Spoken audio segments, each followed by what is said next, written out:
नमस्कार दोस्तों, आप सभी का हार्दिक स्वागत है मेरे YouTube channel tax expert academy में। हाँ जी दोस्तों, आज मैं लेकर आया हूँ एक नया टॉपिक जो कि हमारा ट्रांसपोर्टर्स भाइयों के लिए।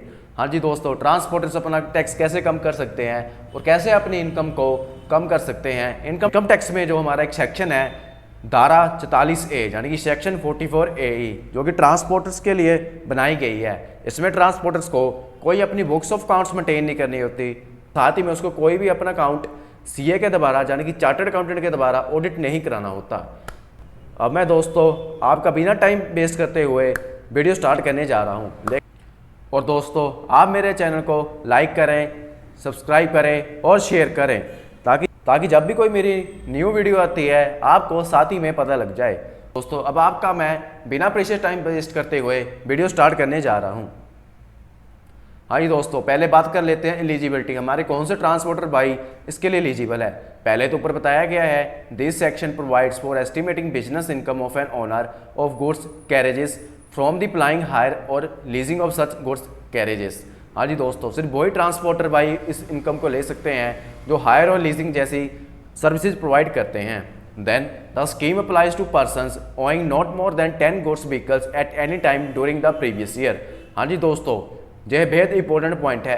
इसे सिर्फ वही ट्रांसपोर्टर अडॉप्ट कर सकता है यानी चूज कर सकता है जिसके पास 10 गुड व्हीकल्स हैं, यानी कि 10 गुड व्हीकल्स के साथ ज़्यादा व्हीकल्स नहीं हैं। अगर आपके पास 10 से ज़्यादा ट्रक्स हैं देन आप इसको नहीं ले सकते हैं। जिन ट्रांसपोर्टर भाइयों के पास 10 ट्रक हैं वो इस सेक्शन को चूज़ कर सकते हैं और इसका बेनिफिट ले सकते हैं।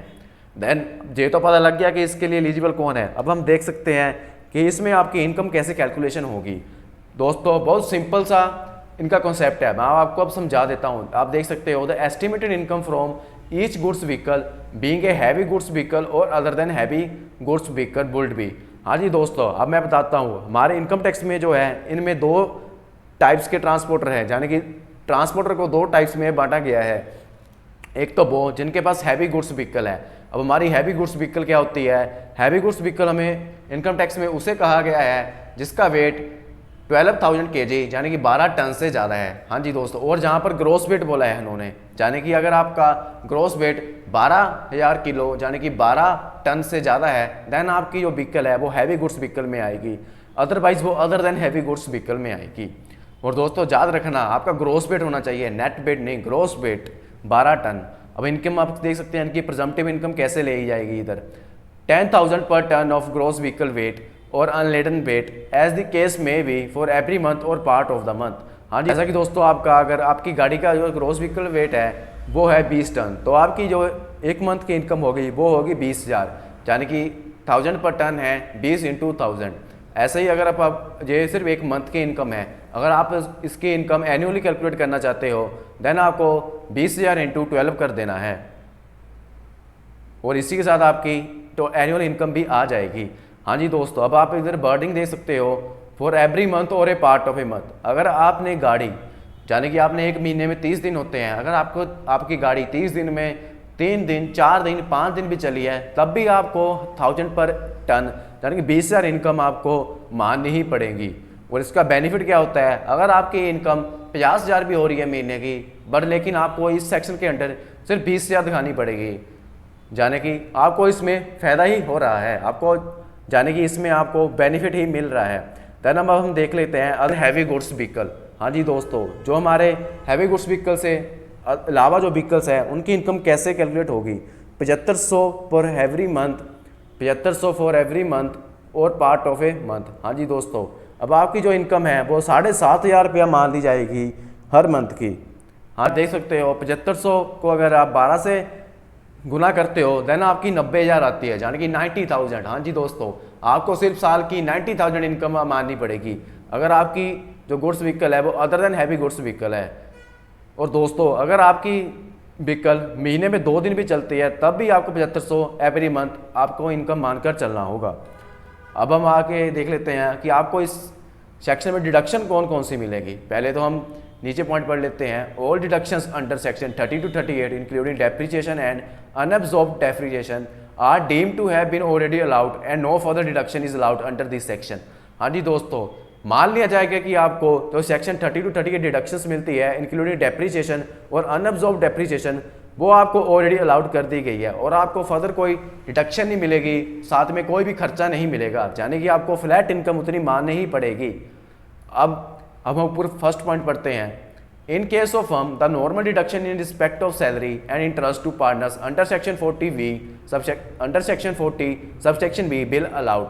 हाँ दोस्तों, अगर आपकी एक पार्टनरशिप फर्म है देन आपको जो उसमें नॉर्मल डिडक्शन होती है पार्टनर को सैलरी और इंटरेस्ट की, वो आपको मिलेगी ही मिलेगी, यानी कि पार्टनर्स को सैलरी और इंटरेस्ट की डिडक्शन मिल सकती है, लेकिन इन अदर केसेस आपको कोई डिडक्शन नहीं है, आपको फ्लैट इनकम माननी पड़ेगी।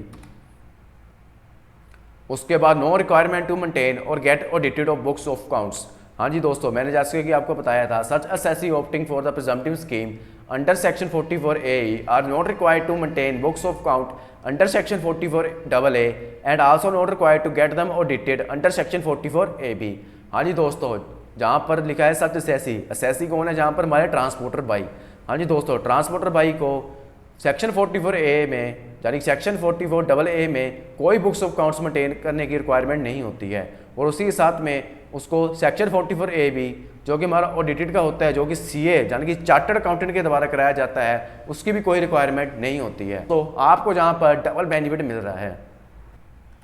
अब उसके बाद एडवांस टैक्स। हाँ जी दोस्तों, जहाँ पर जो मोस्ट इंपॉर्टेंट पॉइंट है, ट्रांसपोर्टर भाइयों को बहुत अच्छी राहत जहाँ पर इनकम टैक्स के द्वारा दे दी गई है कि एलिजिबल असेसी यानी कि transporters who opts for section 44A is not required to pay advance tax. हाँ जी दोस्तों, अगर हमारे ट्रांसपोर्टर भाई धारा 44A को चुनते हैं देन उसको एडवांस टैक्स भी जमा कराने की कोई ज़रूरत नहीं है। उसके बाद option to claim lower profits.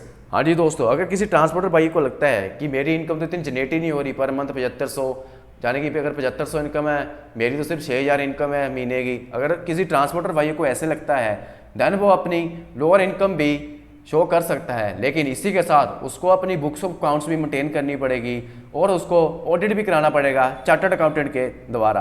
हाँ जी दोस्तों, आपको इस चीज़ का ध्यान रखना है। अगर आप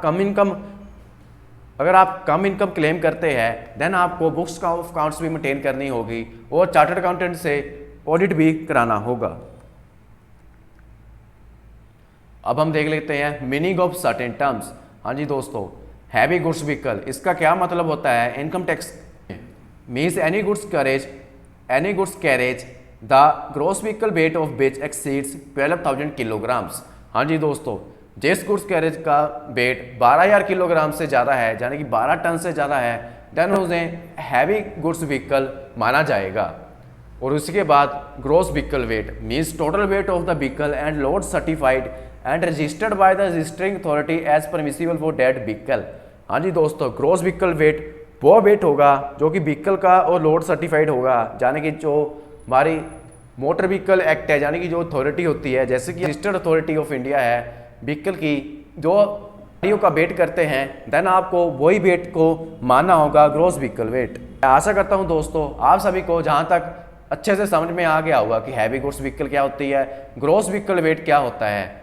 हाँ जी दोस्तों, अब मैं आपको इसके एक प्रैक्टिकल एग्जांपल बताता हूँ कि प्रैक्टिकल आप इसकी कैसे टैक्सेशन करोगे, आपको अपनी कितनी इनकम दिखानी होगी। लेकिन मैं आपको एक बात और बताना चाहता हूँ, मैं अपने इस चैनल में नई से नई इन्फॉर्मेशन आपको प्रोवाइड कर देता हूँ, यानी कि कोई भी नया सेक्शन हो वो आपको प्रोवाइड कर देता हूँ। अगर आपको लगता है कि आपको पर्टिकुलर सेक्शन में कोई वीडियो चाहिए देन आप हमारे यूट्यूब चैनल के कमेंट सेक्शन में बता सकते हैं, मैं आपको वो वीडियो जल्द से जल्द प्रोवाइड कर दूँगा। और आप हमारे चैनल को लाइक कर दीजिए, सब्सक्राइब कर दीजिए और शेयर कर दीजिए। सब्सक्राइब करने से क्या होगा, जब भी मेरी वीडियो न्यू अपलोड होगी आपको अपने यूट्यूब चैनल में वो शो हो जाएगी, नोटिफिकेशन में शो हो जाएगी। तो दोस्तों अब हम देख लेते हैं प्रैक्टिकल एग्जांपल। अब जहाँ पर हमारे पास 3 ट्रांसपोर्टर्स हैं, एक हमारे ट्रांसपोर्टर भाई है A, B और C। आप देख सकते हैं, आप जो हमारे A ट्रांसपोर्टर भाई है उनके पास 2 गाड़ियाँ हैं, और वो जो 2 गाड़ियाँ हैं वो 12 टन से कम है, यानी कि वो अदर देन हैवी व्हीकल्स हैं। इसी के साथ जो हमारे B ट्रांसपोर्टर है उनके पास एक व्हीकल है और वो 12 टन से ज़्यादा है, यानी कि उनकी हैवी व्हीकल आ जाती है, यानी कि वो है 14 टन की, जो कि 12 टन से ज़्यादा हो जाता है। उसी के बाद हमारे पास एक C भाई है, C ट्रांसपोर्टर है जो कि बहुत रिच है, उनके पास दोनों व्हीकल्स हैं, यानी कि उनके पास लेस देन 12 टन वाली भी है और मोर देन 12 टन वाली भी है। पहले हम A ट्रांसपोर्टर बाइक का केस देख लेते हैं। A ट्रांसपोर्टर बाइक के पास 2 व्हीकल्स हैं, दोनों की दोनों 12 टन से कम हैं। और अब हम देख लेते हैं कि उन्होंने अपनी जो व्हीकल्स है, यानी कि उनकी 10 महीने व्हीकल्स चली हैं, यानी कि 12 में से 2 महीने उनको काम नहीं मिला कोई, और सिर्फ 10 महीने उन्होंने काम किया है, तो उनकी इनकम कैसे कैलकुलेट होगी। पहले तो मैंने आपको जैसे रूल बताया था कि अगर अदर देन हैवी व्हीकल है तो आपकी इनकम होगी 7500 पर मंथ। हाँ जी दोस्तों, पहले तो 7500 वो वाले ले लिए, और हमारी होगी 10 मंथ, यानी कि 10 मंथ हमने काम किया है। ए ट्रांसपोर्टर भाई ने 2 व्हीकल्स थे, इसी के साथ 7500 को हम मल्टीप्लाई कर देंगे 10 मंथ के साथ और 2 व्हीकल के साथ, तो उसकी टोटल इनकम आती है, जो एनुअल इनकम है वो आ जाएगी 1,50,000। हाँ जी दोस्तों, अब ऐसे ही हम बी केस देख लेते हैं। बी ट्रांसपोर्टर भाई के पास हमारे पास एक व्हीकल है, और उनके पास जो व्हीकल है वो 12 टन से ज़्यादा है, यानी कि उनके पास जो व्हीकल है वो है heavy vehicle. Heavy vehicle 14 ton की है, यानी कि 1000 पर टन की इनकम काउंट होगी, और इन्होंने 12 महीने ही काम किया है। अब आप नीचे देख सकते हो 1 टन का 1000 रुपया है, देन हम 14 टन के 1000 रुपये लगा लेंगे, और उसी के साथ 12 महीने काम किया है, तो हमारी इनकम आ जाएगी 1,68,000। हाँ जी दोस्तों, ऐसे ही हम अगर सी ट्रांसपोर्टर को देखोगे तो उनके पास 2 गाड़ियाँ हैं, और जो 2 गाड़ियाँ हैं एक उनमें से हैवी व्हीकल है और एक अदर देन हैवी व्हीकल है। तो इन दोनों जो हमारे जो 2 ट्रांसपोर्टर भाई हैं, इन दोनों की एक गाड़ी हम इसमें ले रहे हैं, यानी कि सी के पास एक हैवी भी है और एक अदर देन हैवी भी है। अब उसकी टैक्सेशन कैसे होगी। जो उसकी अदर देन हैवी है, मान लो 7500 तो उनका लगेगा पर मंथ, उनकी भी 10 मंथ चल रही है, जैसे कि ए ट्रांसपोर्टर भाई की चल रही थी सिर्फ 10 मंथ के लिए, उनकी भी 10 मंथ के लिए चल रही है, तो 75,000 इनकम तो उनकी वो आ गई। उसके बाद हम देख लेते हैं, उसके बाद 14 टन की गाड़ी है और वो भी 12 मंथ चल रही है, इसी के साथ 1000 पर टन रेट होता है इनका, तो इसी के साथ उनकी 1,68,000 इनकम जे आ गई। तो टोटल इनकम उनकी हो जाएगी 1,68,000 प्लस 75,000। दोस्तों मैं आशा करता हूं कि आप सबको ये वीडियो अच्छे से समझ में आ गई होगी, क्योंकि मैंने जहां पर आपको 3 एग्जाम्पल प्रैक्टिकल बताई है, जहां पर हमारे 3 ट्रांसपोर्टर्स हैं, ट्रांसपोर्टर ए, ट्रांसपोर्टर बी, ट्रांसपोर्टर सी। हाँ जी दोस्तों, जो ट्रांसपोर्टर ए है उनके पास सिर्फ 2 व्हीकल्स है, और जो 2 व्हीकल्स है वो अदर देन हैवी व्हीकल्स है। इसके लिए उनकी जो इनकम है वो 7500 पर मंथ हमने इधर रखी हुई है। इसी के साथ हम जो बी ट्रांसपोर्टर है उसके पास मोर देन 12 टन व्हीकल है, यानी कि उसके पास हैवी व्हीकल है, तो उसकी इनकम हमने 1000 पर टन कैलकुलेट की है और 12 मंथ के लिए। इसी के साथ जो सी हमारे ट्रांसपोर्टर है उसके पास 2 व्हीकल्स है, एक हैवी एक अदर देन हैवी। जो अदर देन हैवी है उसको हमने 10 मंथ कंसिडर किया है, क्योंकि फर्स्ट एग्जांपल हमने 10 मंथ लिया था, ताकि आपको आसानी से इजी से समझ में आ जाए। मैं कॉम्प्लिकेटेड एग्जांपल जहाँ पर नहीं करना चाहता था, इसलिए हमने 7500 इंटू 10 कर 75,000 इनकम इसकी ले ली है।